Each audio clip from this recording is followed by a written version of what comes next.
O que eu gostaria de compartilhar com vocês aconteceu há muitos anos em Goiás, não muito longe de Catalão.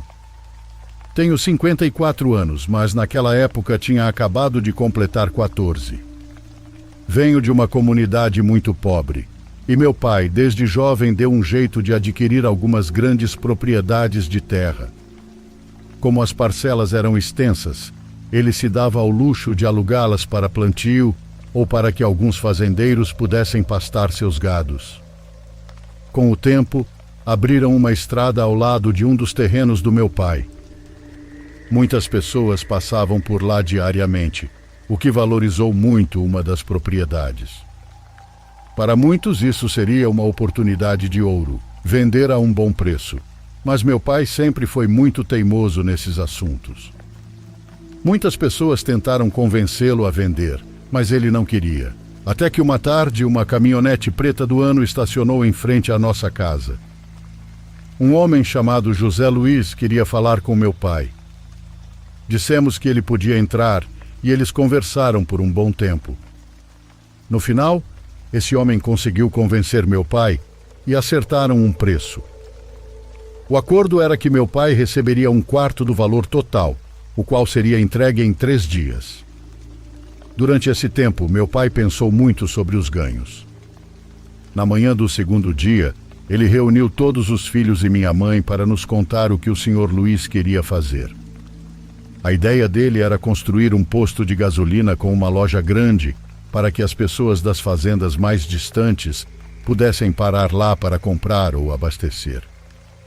Era um negócio seguro, algo que nunca passou pela cabeça dele, muito menos pela nossa, que naquela época éramos apenas crianças. Ele ficou em silêncio por alguns minutos e depois nos pediu para sairmos, porque precisava conversar com minha mãe. Mais tarde soubemos que, durante essa conversa, chegaram à conclusão de que o melhor seria manter as terras para nós. Era o que ele queria desde o começo mesmo. Quando o Sr. José Luiz chegou para entregar o dinheiro do acordo, meu pai desistiu. Disse que tinha mudado de ideia e preferia deixar as terras para seus descendentes. O que meu pai não sabia era que José Luiz estava envolvido com o crime de drogas e tinha um certo poder. Ele não aceitou bem o fato de meu pai dizer uma coisa e depois voltar atrás.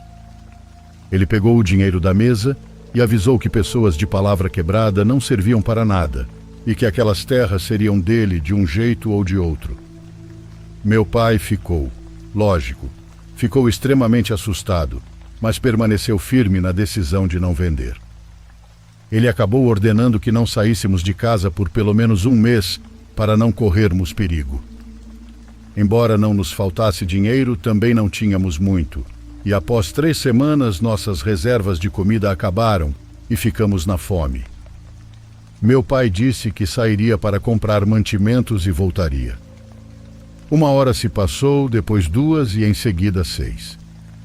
Minha mãe estava muito assustada e, entre lágrimas, nos disse para nos prepararmos para a possibilidade de não o vermos novamente.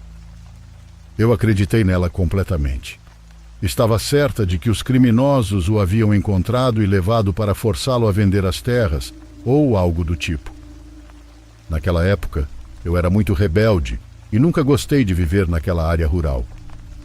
Minha raiva se manifestava sempre que podia. Na minha tolice, tentei fugir de casa para procurar meu pai. Fui perguntando às pessoas, e algumas me disseram que o viram correndo em direção a uma área preservada. Naquele momento, eu não estava pensando direito. E aqui quero dizer que nenhuma menina ou adolescente deve seguir meu exemplo, porque podem não ter a mesma sorte. Quando cheguei àquela floresta, vi várias caminhonetes no terreno. Tentei ver se meu pai estava em uma delas, mas não o vi. Havia cerca de 15 homens armados, olhando em todas as direções. Sem dúvida, estavam procurando meu pai. De certa forma, senti alívio, pois isso significava que ainda não o haviam encontrado. Estava me virando para sair quando ouvi palavras que me congelaram. Olha, ali está a filha dele. Meu corpo todo ficou dormente, mas apesar disso, algo dentro de mim Não sei se Deus ou o instinto de sobrevivência me fez correr com todas as minhas forças. Aqui quero mencionar que os terrenos tinham colinas e até atravessavam um rio. Não estou mentindo quando digo que o lugar era muito grande. Eu e minha família conhecíamos cada centímetro daquelas terras. Peguei uma das rotas mais complicadas, pois era muito pedregosa. Nós a chamávamos de a galinha, porque, segundo diziam, ali aparecia uma galinha que colocava ovos de ouro para quem tivesse um coração puro. Por causa dessas histórias, quase nunca íamos lá, mas de alguma forma senti que era exatamente o lugar para onde eu precisava ir. Enquanto corria e tentava me esconder entre a vegetação do monte, ouvia aqueles homens correndo atrás de mim. Tive que segurar as lágrimas para que não ouvissem meus soluços. Me escondi entre duas pedras enormes e a escuridão das árvores me favoreceu, impedindo que me vissem. Outra coisa que me ajudou foi o fato de eu ser sempre muito magra, então não tive dificuldade em me acomodar ali. Aquele buraco podia ter cobras ou aranhas perigosas, mas com a adrenalina a mil eu não pensava em nada disso. Fiquei ali, imóvel, sem fazer um ruído até que anoiteceu. Não sei que horas eram exatamente, mas em algum momento da madrugada as caminhonetes se foram. Eu não sabia o que fazer, não sabia se saía ou permanecia escondida. Estava ainda pensando nisso quando uma face apareceu diante de mim. Era o rosto de um homem.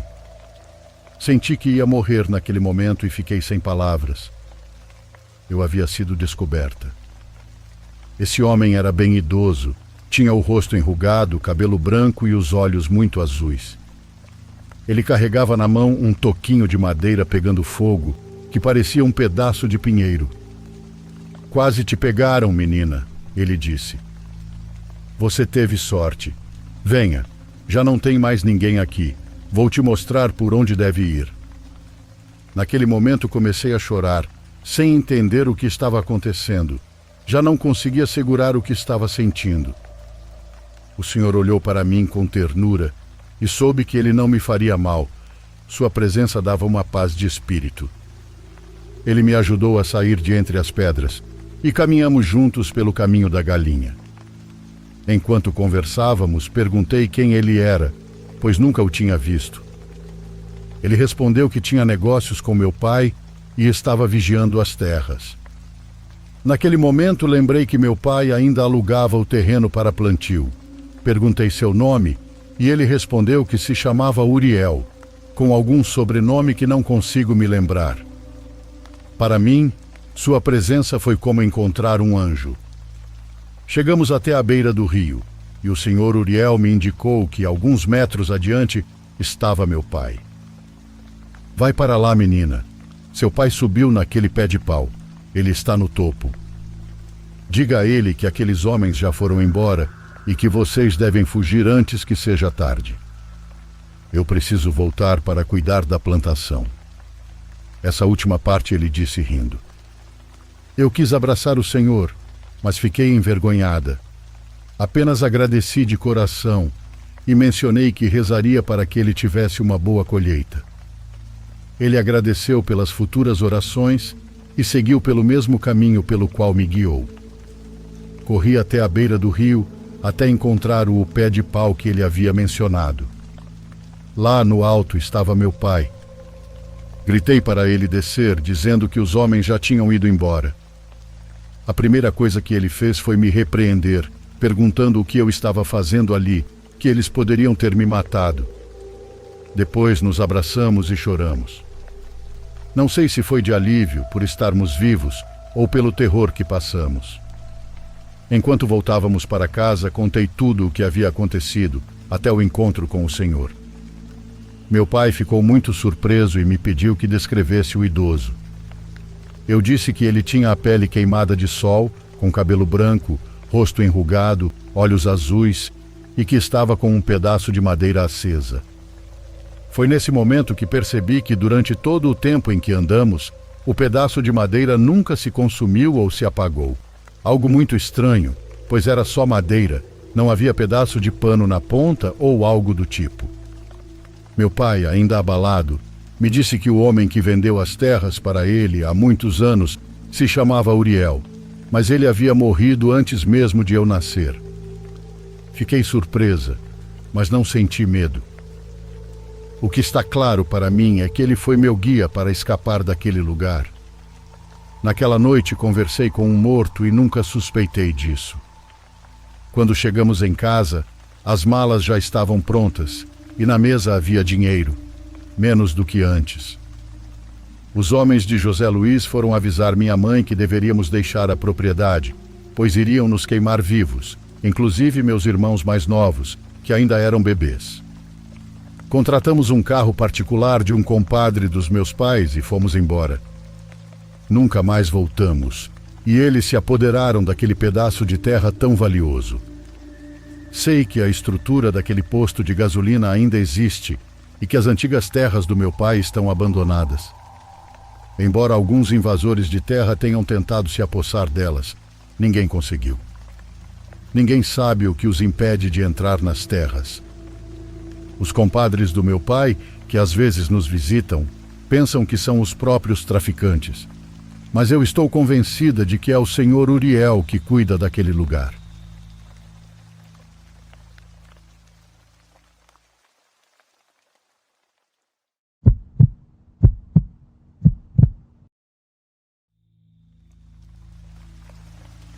Tenho uma experiência que gostaria de compartilhar. Sinceramente, até hoje não entendo o que aconteceu naquele rancho. Foi logo após o meu aniversário de 22 anos, durante as férias de verão de 2007, quando fui com a família do meu namorado para um rancho que era propriedade de alguns tios dele.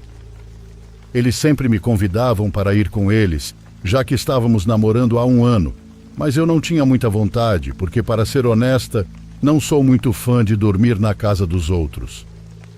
Fico meio constrangida, principalmente por causa das minhas alergias. Meu namorado sabia disso perfeitamente, mas ainda assim eu aceitei dessa vez. Preparei minhas coisas, alguns remédios caso fosse necessário, e fomos. Nunca entendi bem como as terras dos parentes dele eram divididas. Da mesma forma, não é necessário descrever tudo, apenas o lugar onde ficamos. E não sei se isso tem a ver com o que aconteceu, mas qualquer detalhe pode ser importante. Era uma casa, ou melhor, uma fazenda, não exatamente um rancho.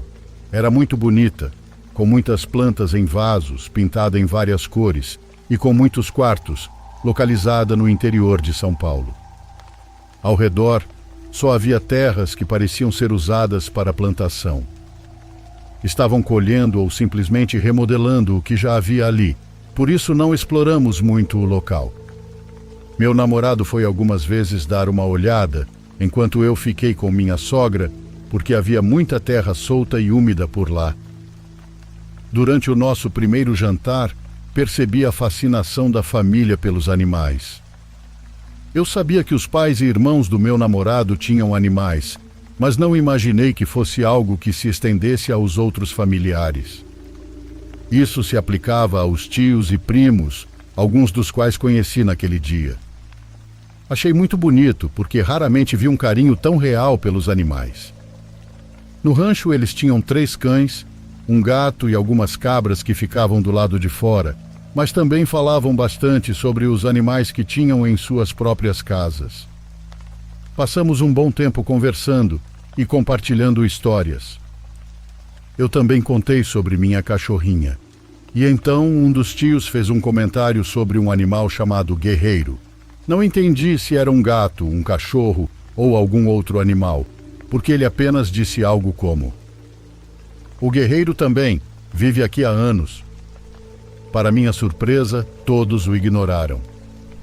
Percebi isso porque o tio continuava insistindo para que não esquecessem dele, e vi sua esposa fazer um gesto para que ele mudasse de assunto. Por isso não perguntei mais sobre o Guerreiro, o que me fez pensar que talvez fosse algum animal que tinha morrido recentemente. A partir daí, a noite transcorreu tranquilamente. Acho que fomos dormir por volta das 3 da manhã, e no dia seguinte acordei cedo para ajudar no café. Quando me troquei e fui para a cozinha, Ouvi as tias junto com minha sogra conversando de novo sobre o guerreiro, sobre como o tio o havia mencionado sem discrição na minha frente. Foi só isso que consegui ouvir, mas ainda não achei estranho. Continuei ali, tentando escutar mais, e então elas comentaram algo sobre estarem agradecidas por ele não ter me incomodado naquela noite. Quando ouvi isso, não soube o que pensar. A que estavam se referindo? Foram apenas segundos até que minha cunhada chegou à cozinha e interrompemos a conversa. Mais tarde, convenci meu namorado a fazer uma caminhada comigo, com o plano de perguntar sobre o animal que eles estavam falando. Havia muito mistério para tratar de um simples animal. Enquanto estávamos sozinhos, comecei a fazer perguntas. Ele sabia como responder sem dar muitos detalhes. Apenas me disse que era um animal que vivia lá, que fazia parte da família, mas que não era exatamente um animal. Ele começou a se enrolar nas respostas, até que contei tudo o que havia ouvido naquela manhã, e mesmo assim ele não se animou a me contar mais. Ele só disse: Maria, é complicado. Não sei bem como te explicar o que ele é. É algo que está na família há gerações. Ainda assim, não se preocupe. Ele não faz nada. Só aproveite esses dias. Já faz tempo que não o vejo. Talvez ele nem esteja mais aqui. Vocês acham que eu ficaria tranquila depois de ouvir isso? Claro que não. Fiquei um pouco assustada com o que ele disse. Então não perguntei mais. Deixei para lá, como se fosse apenas um animalzinho com algum problema. Eu sabia que ele estava escondendo algo. Deu para ver a preocupação em seu rosto enquanto falava. Aquele dia passou, e o seguinte também. Tudo normal. A família conversava, faziam o almoço, o jantar, os primos brincavam, e o assunto sobre o animal não voltou a ser mencionado por 2 dias. No entanto, eu não conseguia parar de pensar nisso. Parecia que algo não tirava isso da minha cabeça. À noite. Em uma das ocasiões, lembro que fui acordada por um som, como se fossem passos de patas. Achei que poderia ser uma das cabras, já que o som não era de gatos ou cães. Também não era o som que o pato Jacó fazia. O estranho era que os passos pareciam ser de um animal muito pequeno, como se as patas fossem tão pequenas que, ao caminhar rapidamente, faziam um barulho rápido, passos curtos e apressados do lado de fora do quarto. Não me preocupei muito, pois já havia levantado à noite em várias ocasiões para ir ao banheiro e sempre via os tios acordados e alguns primos ainda na sala. Então podia ser qualquer coisa, talvez até um morcego que tivesse entrado. Na manhã seguinte, acordei muito cansada, mais do que o normal. Achei estranho, então fiquei deitado um pouco mais. Foi aí que vi algumas pegadas no teto. Eram pegadas muito pequenas e redondas, mas não conseguia ver bem os detalhes, porque o teto era muito alto. Mas juro que se tivesse que escolher um tipo de pegada dos animais que havia lá, essas eram de cabra. Só que muito pequenas, do tamanho do meu dedão. Eram muitas e estavam marcadas com lama, indicando que algo havia caminhado da esquerda para a direita. Pensei que talvez fosse um tipo de decoração que eu não tinha notado antes. Então, disfarçadamente, fui dar uma olhada nos outros quartos, aproveitando que todos estavam lá fora. Não vi nada parecido nos outros cômodos, exceto no quarto dos tios que moravam ali, que ficava perto da sala. Lá as pegadas estavam no chão, e olhando mais de perto eram mesmo de cabra, só que muito pequenas. O mais estranho é que durante todos os dias que estivemos lá, nunca vi uma cabra pequena. Eles tinham 4, todas adultas, e quase sempre ficavam presas. Não falei nada, mas fiquei pensando no quão estranho era aquilo. Os dias da nossa estadia chegaram ao fim, e meu namorado e eu voltamos para casa de carro. Foi aí que, insistindo mais um pouco, perguntei o que havia naquele lugar.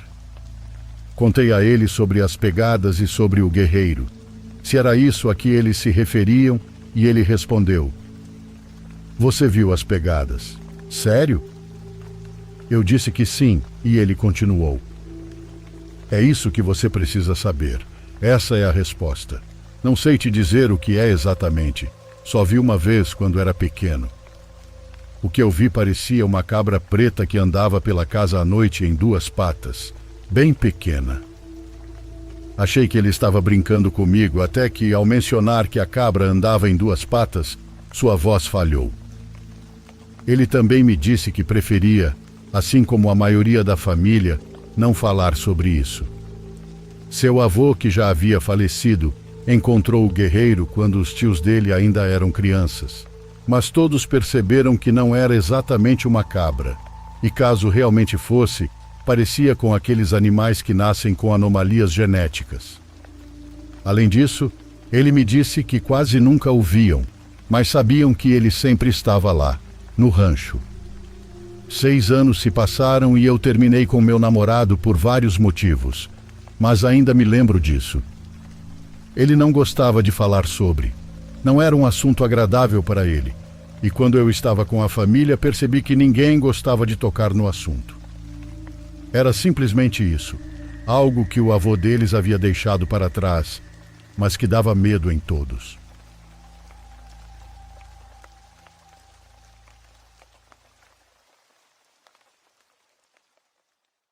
Por favor, curta e se inscreva se você estiver gostando. Agora continuamos.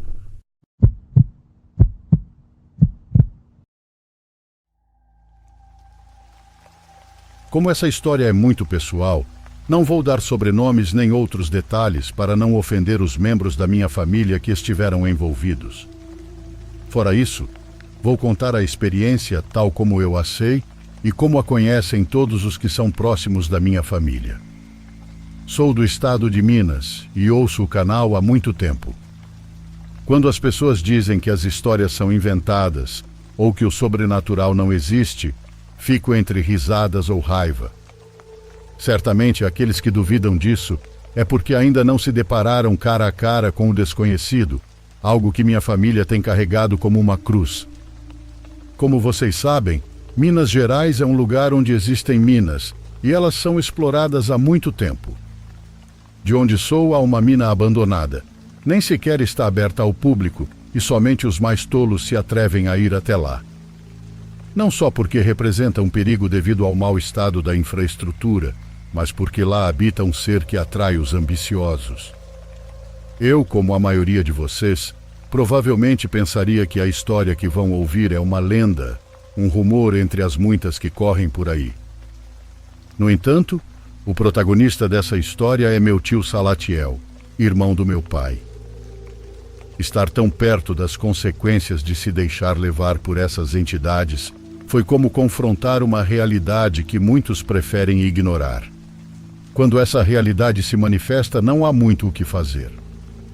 A história aconteceu nos anos 80, quando meu tio estava prestes a completar 17 anos.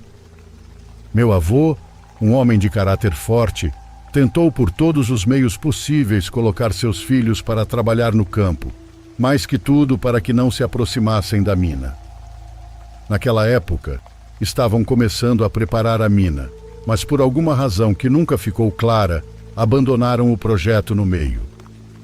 No início, alguns homens da cidade quiseram se organizar para conseguir as máquinas e formar uma empresa própria, mas isso era simplesmente impossível.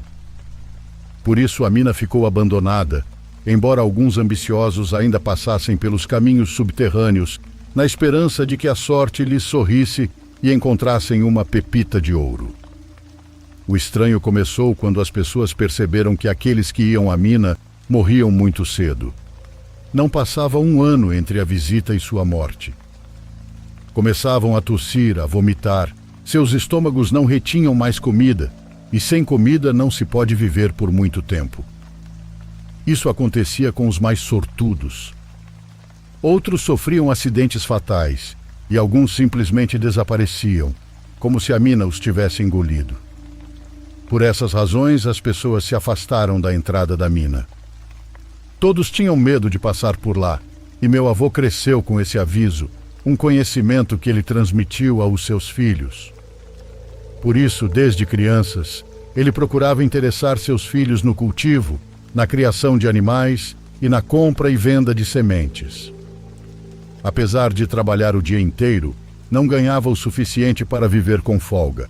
Sempre estava no limite e, quando precisava de um gasto extra por doença, tinha que pedir emprestado. Meu pai e os outros irmãos não se importavam muito com o que lhes faltava, mas meu tio Salatiel sim.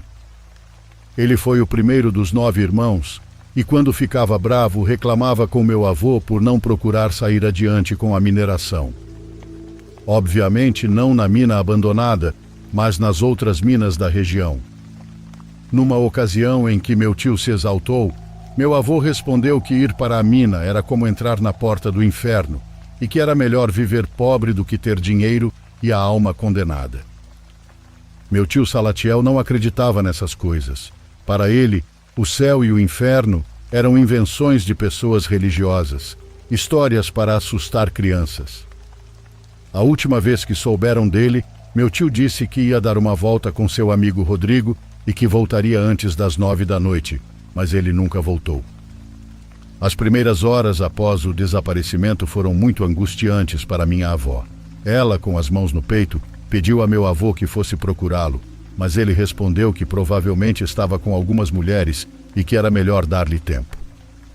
2 dias depois, o assunto já era de urgência. Meu pai foi com meu avô à casa de Rodrigo. Quem os atendeu foi a mãe de Rodrigo, muito preocupada, pois seu filho havia chegado à noite, suando e falando coisas sem sentido. A mãe achou que ele estava bêbado e não deu atenção, mas no dia seguinte percebeu que Rodrigo estava em delírio, sofrendo convulsões constantes. Já fazia 2 dias que estavam lhe tratando com remédios caseiros. O homem que estava curando-o disse que Rodrigo havia visto o diabo e por isso estava daquele jeito. Aquilo preocupou muito meu avô. O lugar onde Rodrigo mencionou ter visto essa coisa foi na mina. Meu avô disse ao meu pai para ir com ele até a mina e de fora gritar o nome de Salatiel para que ele saísse, mas foi inútil. Meu pai, o mais novo dos irmãos, em sua inocência, pediu ao meu avô que entrasse na mina, mas ele recusou firmemente. Sem nada mais a fazer, voltaram para casa, esperando alguma notícia que Rodrigo pudesse dar. Uma semana depois, um garoto avisou que Rodrigo havia despertado e estava procurando pelo meu avô para conversar com ele. Meu avô, meu pai, minha avó e 2 dos meus tios foram até a casa de Rodrigo. O rapaz ainda não estava bem. Meu pai disse que ele estava pálido e suando, mas ao menos conseguia falar. Como pôde, Rodrigo contou o que aconteceu naquela noite na mina. Como mencionei, isso foi contado pelo meu pai e meu avô antes de falecer. O amigo do meu tio disse que naquela noite, caindo de bêbados, decidiram explorar o lugar. Entre as pessoas havia uma história de que na entrada da mina havia pepitas de ouro. A chave, segundo meu avô, era não se deixar levar pela ambição. Eles foram até a entrada e com um lampião entraram.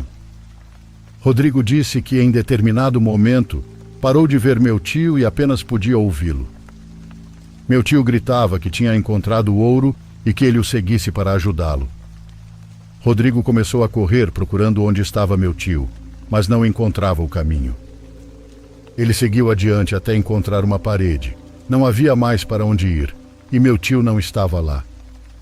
O estranho é que ele ainda conseguia ouvir os gritos, dizendo que o ouro estava à sua frente.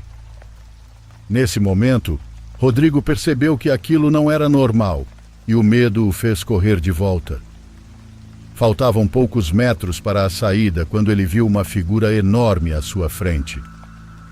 Ele mal conseguiu ver algo daquela criatura, mas a energia maligna que dela emanava era tão forte que não restaram dúvidas de que estava diante de um próprio demônio.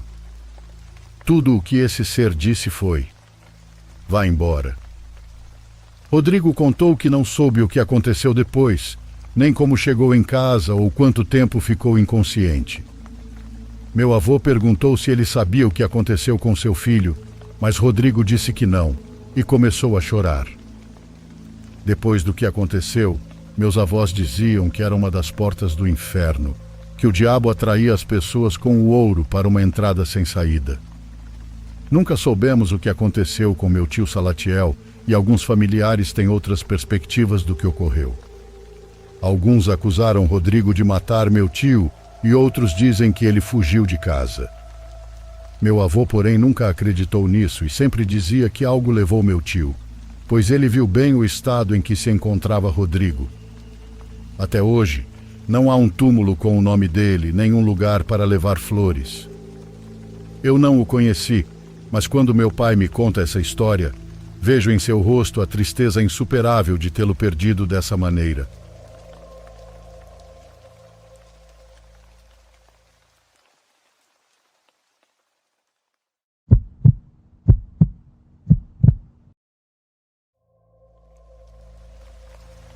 Muitas pessoas me perguntam por que eu gosto do paranormal, e eu acredito que seja porque sempre ouvi essas histórias pelos meus pais e familiares.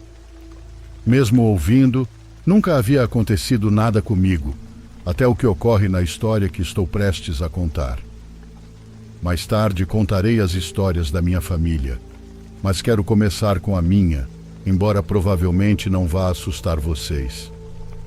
Em 2020, quando começou a pandemia, tive uma queda muito forte nas minhas emoções, sentimentos e problemas, o que me levou a uma depressão. Foram vários meses nessa situação.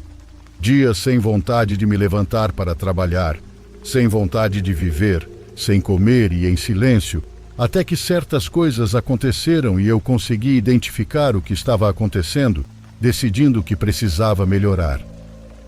O diagnóstico de depressão clínica veio acompanhado de apoio psicológico e psiquiátrico, que felizmente começaram a ter efeitos no meu corpo e na minha mente. A cada dia, eu me sentia um pouco melhor e via um pouco de luz na minha vida.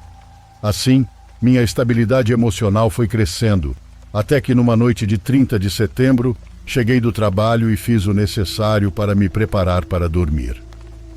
Depois de comer algo leve, fui para o meu quarto, no fundo daquele pequeno apartamento onde antes eu havia convivido com tantos colegas de quarto, mas que agora haviam ido todos para suas casas.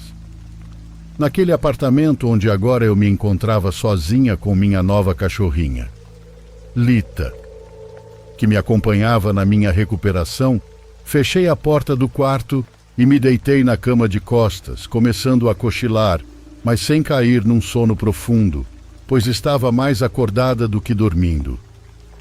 Poucos minutos depois, comecei a vislumbrar do lado direito da cama uma cena, é assim que posso chamá-la, uma cena com uma luz amarela, como se a origem dessa luz não fosse natural ou do sol, mas sim de uma lâmpada. Ao prestar atenção à cena, comecei a ver detalhes muito interessantes, como colinas com plantas, grama com muitas flores, casas enormes, carros incríveis, viagens, joias, dinheiro e até uma espécie de trono. A cena me proporcionava um sentimento de poder inimaginável. No entanto, ao mesmo tempo, do meu lado esquerdo, no breu, senti a presença de alguém ou algo próximo à minha cama. Decidi não olhar diretamente, não por medo, pois em nenhum momento aquilo me transmitiu esse sentimento. Era porque simplesmente não conseguia acreditar. A cada instante, me surpreendia ainda mais com aquilo. Só que de relance eu conseguia ver, e lembro-me perfeitamente do aspecto. Uma figura humanoide, alta, de pelo menos 2 metros, com pele que parecia úmida, como se tivesse escamas, de cor entre cinza, azul e verde. Era uma figura muito forte, corpulenta, com chifres e olhos negros que me observavam fixamente. Então pensei nos conteúdos de terror que eu adorava e me lembrei que, segundo alguns, saber o nome desses seres poderia te dar algum poder sobre eles. Bom, de alguma forma não sei como, mas com minha mente perguntei o nome dele.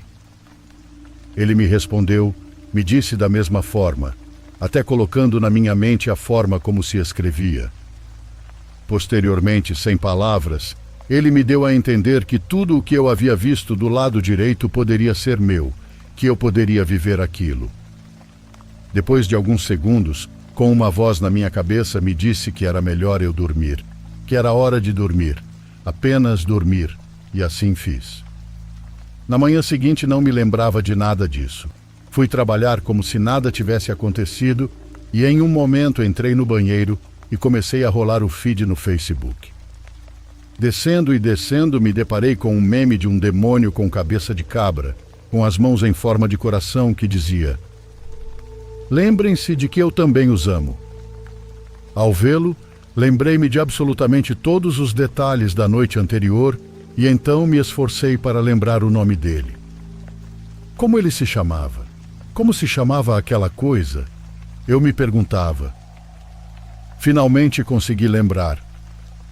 Procurei no Google para saber se ele existia, porque, querendo ou não, a cultura popular nos ensinou o nome de alguns deles, mas esse não era nenhum que eu já tivesse ouvido antes. Não que me lembrasse. Era um nome novo, diferente, que minha mente não poderia ter inventado ou tirado de outro lugar. E ao buscá-lo, percebi que esse nome existe, que é um demônio cuja função é precisamente recrutar pessoas, que dá poder aos seres humanos em troca de si mesmos, em troca de um custo muito, muito alto. Ele é um dos mais antigos, um guardião dos infernos, e dizem que em outubro ele adquire mais poder, e aquele dia era o primeiro daquele mês. E bem, até mesmo ao procurar no YouTube, vi que havia alguns vídeos que explicavam sobre ele, nos quais alguns comentaram que ele havia aparecido em seus sonhos, exatamente como aconteceu comigo. Naquele dia, não hesitei em contar a algumas pessoas de confiança, entre elas minha psicóloga. Precisava contar a alguém o que havia visto, o que havia vivido, e saber de alguma forma que eu não estava louca. Eu conversava com minha psicóloga todas as semanas, então quando lhe contei isso, ela marcou uma consulta para o mesmo dia. Conversamos sobre o ocorrido e, para minha surpresa, ela não disse que tudo estava na minha cabeça. Ela parecia saber muito sobre o assunto. Ela me explicou que no momento em que estamos mal, literalmente vibramos em frequências baixas, que servem de alimento para alguns seres que habitam este mundo. Como por vários meses eu me sentia muito mal, fui basicamente o alimento dele por esse tempo. E quando comecei a me sentir melhor, ele percebeu que estava prestes a perder essa fonte de alimento. Por isso se aproximou para me oferecer coisas materiais. Resumindo, eu era valiosa para ele na minha depressão. Certamente alguns de vocês ficarão curiosos para saber o nome, mas eu não vou dizer.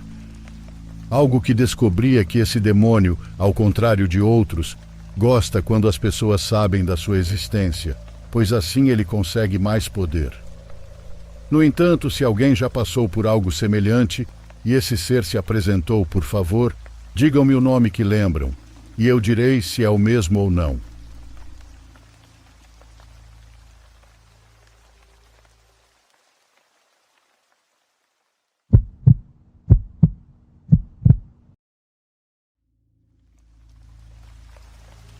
Quando eu era mais jovem, a casa da minha infância era o lugar perfeito para encontros improvisados. Havia algumas razões para isso. Meu pai tinha um enorme espaço no porão, quase como uma caverna, com um estoque praticamente ilimitado de cerveja e outras bebidas. Além disso, meus pais geralmente nos deixavam beber lá embaixo e nos deixavam em paz. Eu morava em um terreno bem grande, e minha casa fazia divisa com uma floresta de tamanho razoável. Se você atravessasse a floresta a partir da minha casa, acabaria em uma estrada de terra. Do outro lado da estrada, havia um reservatório, um lugar que sempre teve meu coração desde criança. Eu fiz incontáveis buracos na cerca, tantos que a comissão de água parou de consertá-los. Afinal, é ilegal para civis invadirem a área do reservatório. Mas quando criança, aquele era meu refúgio. Eu ia lá para fumar, fugir dos meus pais, nadar e pensar. Era realmente um lugar bonito, provavelmente a única coisa que sinto falta daquela época. Meus amigos e eu estávamos jogando uma partida de sinuca no meu porão, com música eletrônica alta de fundo, quando meu amigo Chester teve a brilhante ideia de fazermos uma caminhada pela floresta até o reservatório. O tédio já estava batendo, então todos concordamos. Além disso, o sol ainda não tinha se posto, então não seria um pesadelo tentar nos orientar. Éramos 5. Eu, Chester, Rick, Jasper e Hassan. Não me lembro de muitos detalhes, mas tenho quase certeza de que Rick e Hassan pegaram algumas cervejas quentes para beber no caminho. Eles eram os que mais bebiam do nosso grupo de amigos. Eu já tinha tomado algumas bebidas, então não queria exagerar. O reservatório era enorme, então, mesmo após atravessar a cerca, ainda tínhamos um bom trecho para andar. A floresta ainda estava um pouco lamacenta por causa da chuva anterior, mas já estávamos comprometidos com o plano. Havia um penhasco do lado mais próximo, onde costumávamos ficar, e foi para lá que fomos naquela noite. Depois de um tempo, decidimos continuar andando e nos instalar do outro lado do reservatório. Para chegar lá, precisaríamos caminhar ao longo do lado mais próximo até o final, onde poderíamos atravessar para o outro lado. Com isso, caminharíamos até chegar a uma seção muito suave, que costumávamos chamar de praia. Depois de cerca de 20 minutos de caminhada, finalmente chegamos ao outro lado do reservatório. Foi então que as coisas começaram a ficar estranhas. Hassan levantou a mão e apontou. Lembre-se, estávamos do lado oposto do reservatório em formato oval, mas ainda não tínhamos chegado à praia.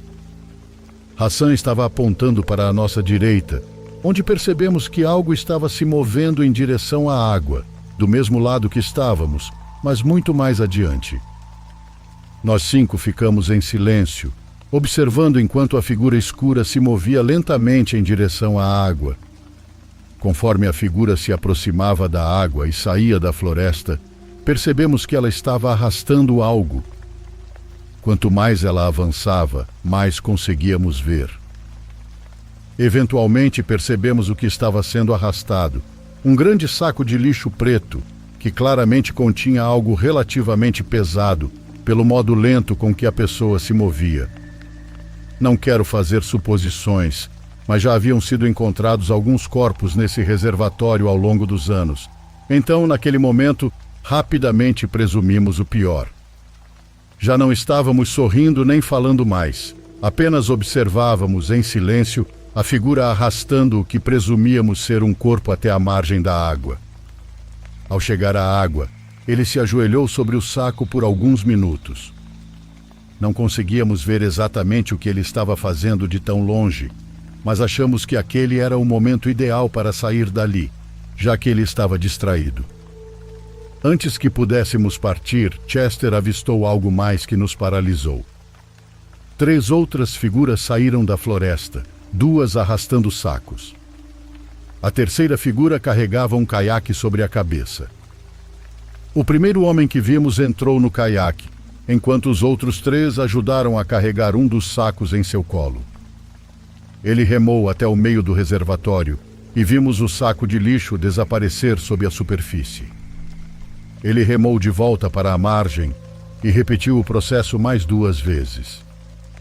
Então, como em uma cena de filme, o celular de Chester tocou. Era o alarme. O som cortou o silêncio como uma lâmina, e ele, nervoso, não conseguiu silenciá-lo rápido o suficiente. Os 4 homens congelaram e se viraram em nossa direção, e foi aí que corremos. E assim a santidade do reservatório no meu quintal se foi para sempre. Rick olhou por cima do ombro e gritou que eles estavam nos seguindo. Foi o momento mais assustador da minha vida. Correr em uma floresta é incrivelmente difícil. Adicione a ameaça de morte e fica 3 vezes pior. Corremos de volta pela margem, atravessamos e começamos a fazer o caminho de volta pela floresta, no lado mais próximo, até o buraco na cerca. Não sei se era o nervosismo, o álcool ou ambos, mas para salvar minha vida, eu não conseguia lembrar onde estava o maldito buraco. Cheguei primeiro à cerca, com meus amigos logo atrás. Eles começaram a entrar em pânico quando perceberam que eu estava rastreando a cerca sem sucesso, procurando freneticamente por um buraco que poderia estar em qualquer lugar. Corremos ao longo da cerca, e eu estava pronto para me matar pulando por cima, quando Rick apontou para a frente e gritou. Estava a poucos metros de distância e corremos em direção a ele. Enquanto eu ajudava Chester a passar, ouvimos o som de gente falando não muito longe, e eu soube que eles estavam se aproximando.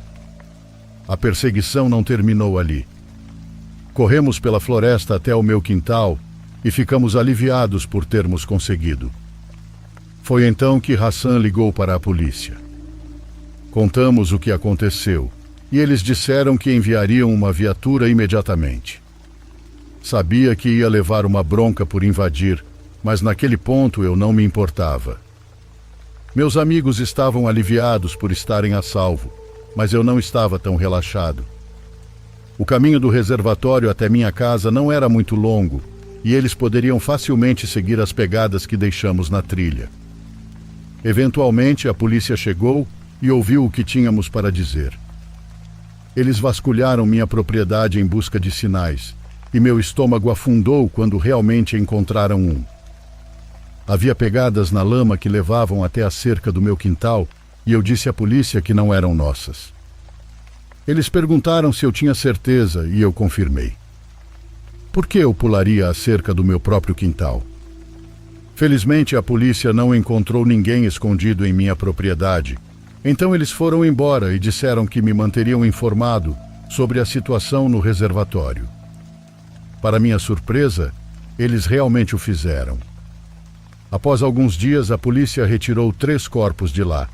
Não foi uma grande surpresa, e foi uma enorme manchete na região. Meus pais e eu ficamos aterrorizados por muito tempo, sabendo que alguns criminosos sabiam onde morávamos. Durante meses depois, minha mãe jurava que via pessoas na floresta à noite, e até afirmou ter visto o flash de uma câmera certa vez. Esse incidente foi uma das principais razões pelas quais nos mudamos daquela casa. O medo de sermos mortos nos invadiu com força. Avançando para os dias de hoje, pelo que sei, a polícia nunca conseguiu encontrar nenhuma conexão ou fazer prisões. A razão pela qual estou escrevendo sobre isso agora é porque recentemente me deparei com um artigo de notícias deprimente. Aparentemente, um adolescente se afogou naquele lugar, o que me trouxe todas essas memórias de volta. Aquele lugar é definitivamente amaldiçoado e ainda me pergunto sobre todas as tragédias que podem ter acontecido lá sem que ninguém soubesse.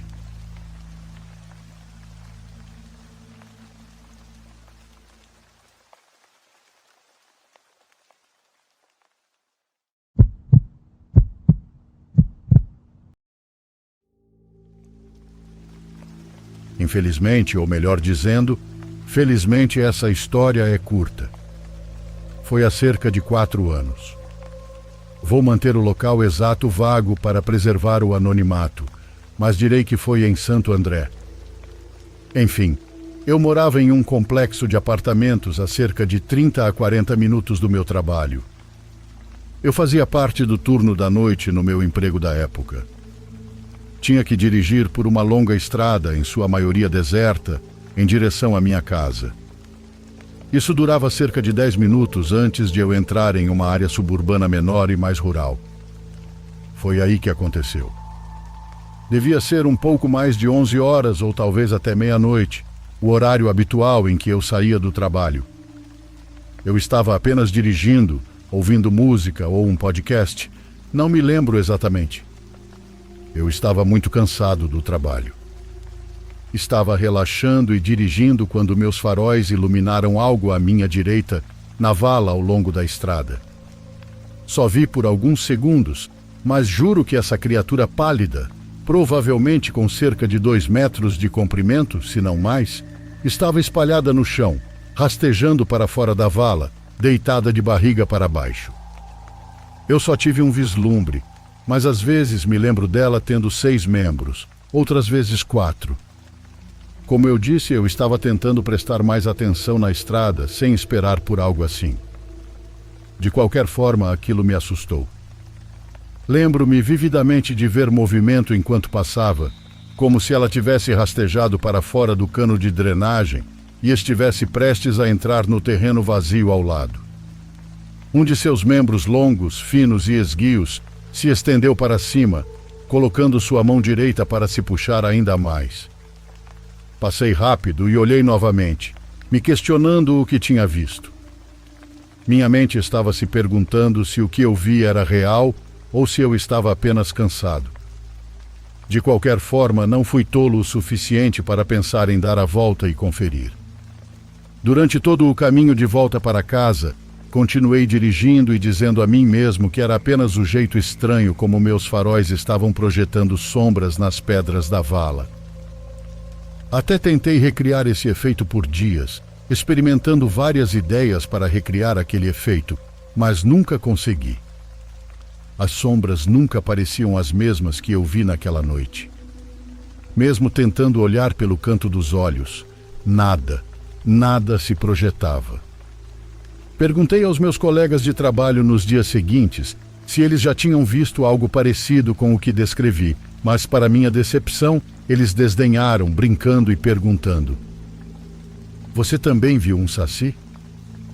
Gostaria de poder dizer que vi aquilo de novo, mas não vi. E honestamente estou feliz por isso. Isso significa que posso continuar dizendo a mim mesmo que não teve nada a ver com algo além da minha imaginação. Mesmo assim, uma pequena parte da minha mente pensa o contrário. A melhor descrição que tenho para o que vi naquela noite são aquelas coisas sobre as quais já ouvi falar em um filme, os crawlers. Na verdade, até comecei a seguir grupos online que falam sobre avistamentos como esse agora. Contei isso para várias pessoas, mas algumas desdenham. Para ser honesto, ainda espero que não tenha sido nada além dos meus faróis e sombras, mas nunca terei certeza.